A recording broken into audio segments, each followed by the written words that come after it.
ГСП онлайн. Городские новости сейчас. Вторник, 2:50. По дороге в Ухту из Сосногорска на полной скорости движется ВАЗ-2107. Есть подозрение, что водитель пьян. На требование патрульной машины остановиться не реагирует. Около 20 минут 3 патрульных машины преследуют лихача, мчащегося на скорости около 160 км в час. Однако скоро удача изменила водителю. Возле дома номер 52 по проспекту Космонавтов не справился с управлением, выехал на полосу встречного движения, где совершил столкновение с патрульной автомашиной «Форд».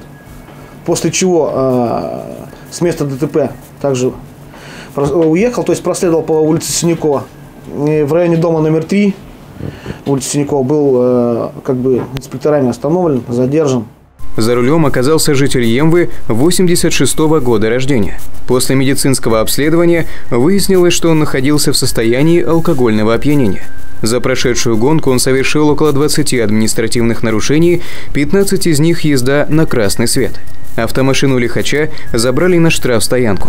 Помимо этого, ему грозит немаленький штраф и лишение водительских прав.